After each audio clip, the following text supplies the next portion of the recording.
Good morning, you're watching World News and I'm your host, Klaudia Czerwińska. Vladimir Putin has suggested that Ukraine be placed under temporary administration. According to Putin's claims, it will allow for new elections and signing of key accords to reach a resolution to the war.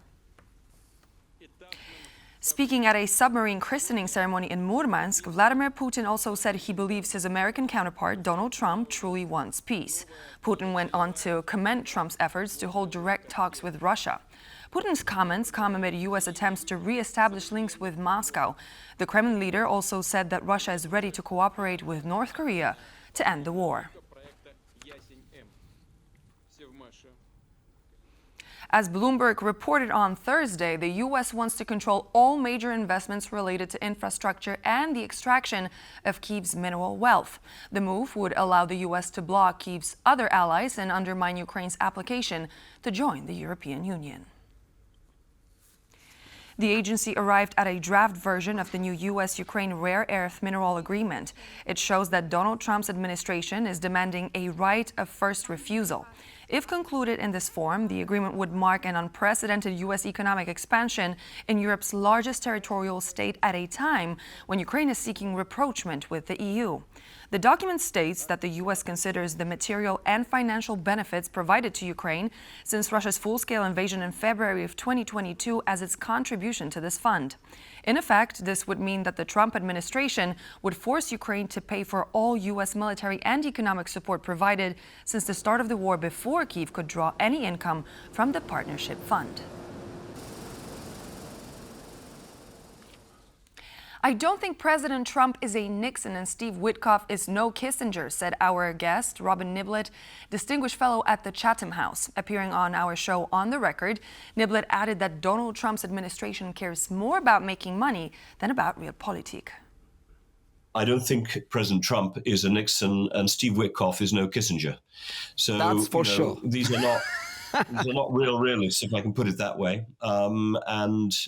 It's important to be aware that we're dealing with very different people at a very different time with very different objectives. And ultimately, I think the way that President Trump sees the situation is as follows.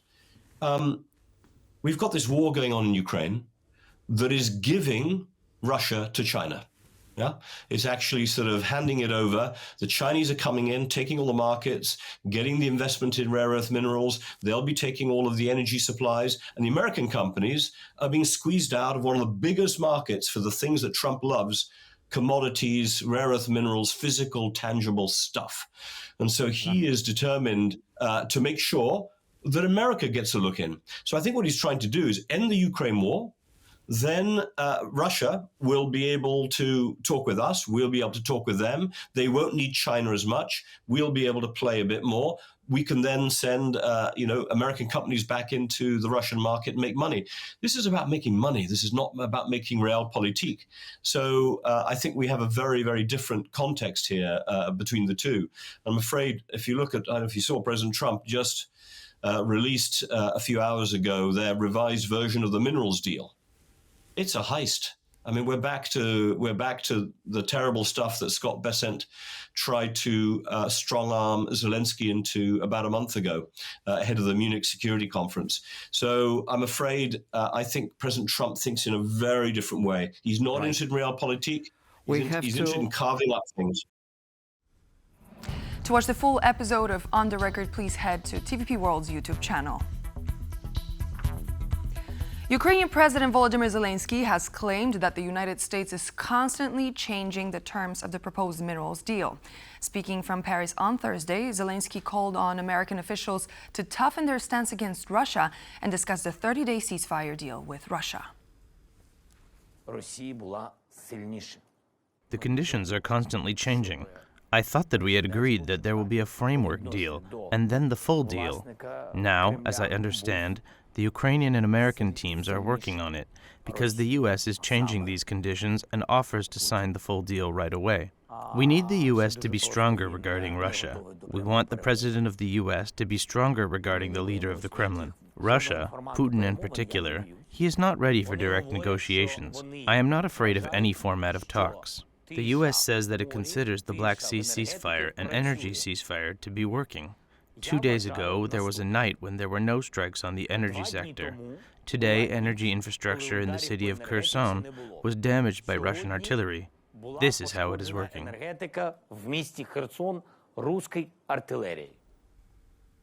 European Commission President Ursula von der Leyen reaffirmed Europe's long-term and short-term support for Ukraine following a summit in Paris on Thursday.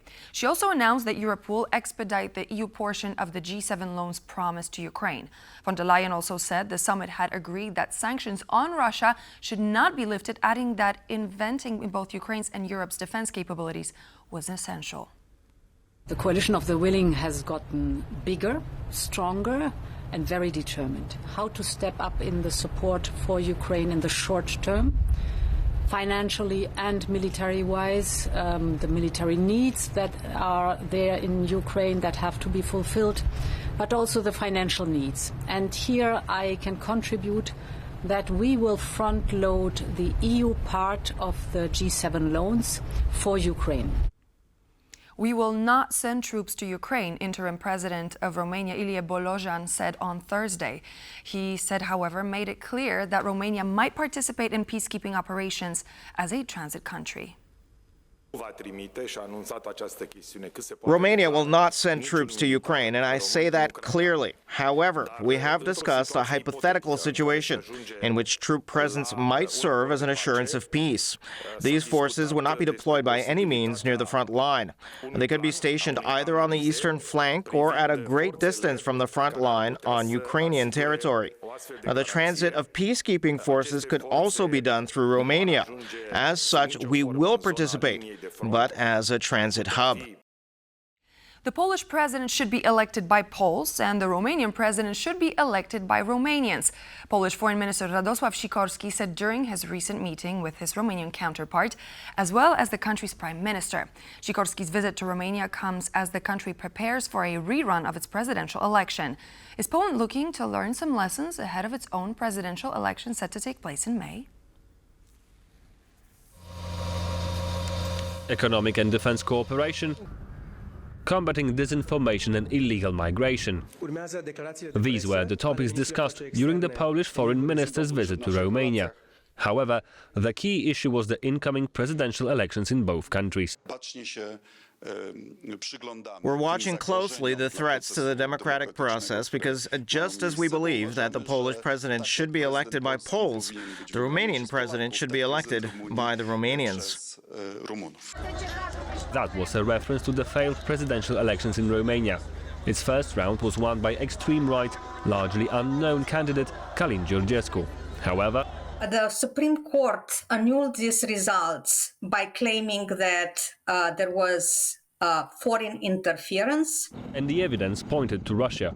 Nonetheless, because of this decision, Romania came under fire of Donald Trump's new administration. Now we're at the point, of course, that the situation has gotten so bad that this December, Romania straight up canceled the results of a presidential election based on the flimsy suspicions of an intelligence agency and enormous pressure from its continental neighbors. Some experts believe, though, that Romania became a target of such attacks by coincidence. I don't think Donald Trump, Elon Musk and J.D. Vance really care about Călin Georgescu or even Romania.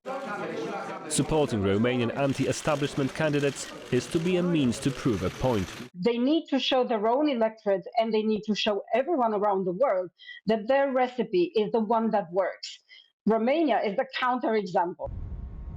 A counterexample that is still a vital part of NATO structures in the region. The Eastern Bloc of those former communist countries became more and more important on the eastern flank of the NATO and now of the European defense. Romania has been a NATO country since 2004. It's the second largest force on the bloc's eastern flank after Poland.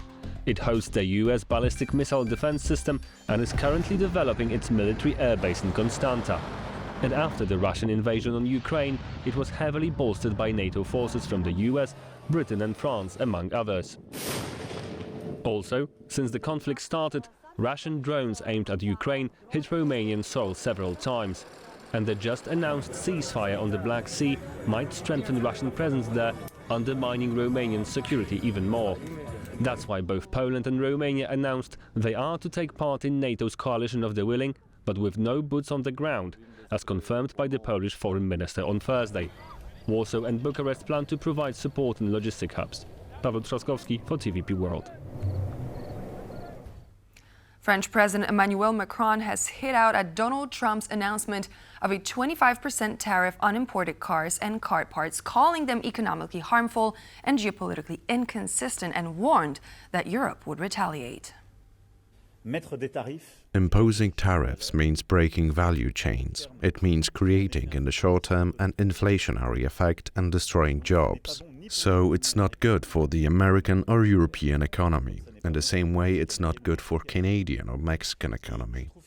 I find there to be a sort of a paradox in seeing the main allies of the United States to be the first one taxed. If the current geopolitics entails saying that the first that should be taxed are Canada, Mexico and the Europeans, and not moving us for the rest, I don't understand the order of things and the geopolitics they are following. In response to U.S. President Donald Trump's announcement of plans to impose tariffs on vehicles imported from Canada, Canadian Prime Minister Mark Carney firmly rejected any attempts to weaken the country. Speaking from Ottawa, Carney vowed that Canada would take its own retaliatory measures.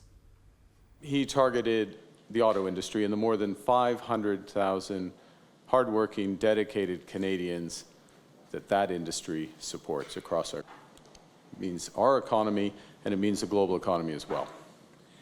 And I understand and respect his goal to support American workers, but I disagree with American consumers.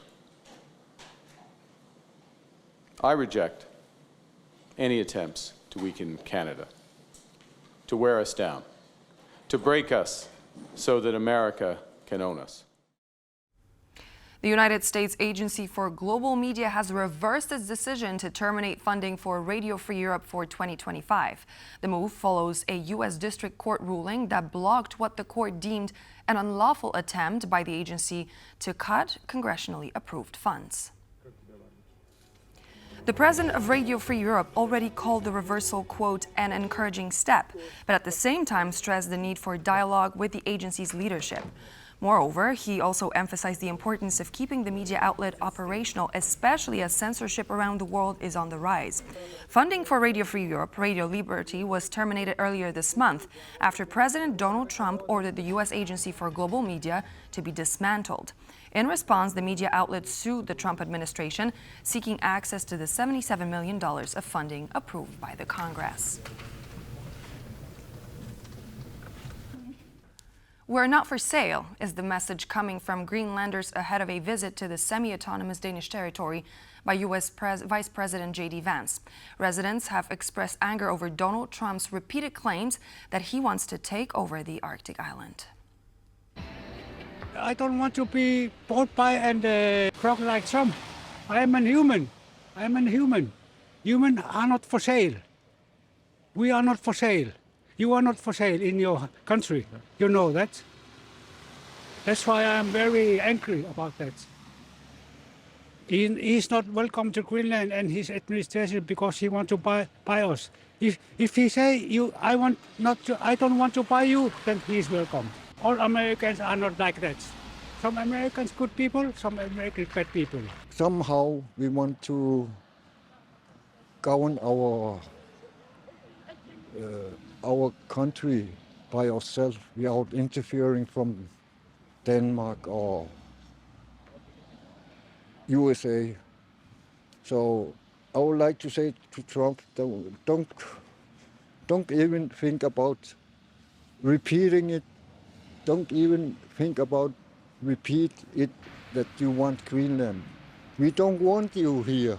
That's a clear message. We don't want you here. And so this marks the end of our broadcast, but please do stay tuned. We're back in just a moment with an interview with Diana Skaya.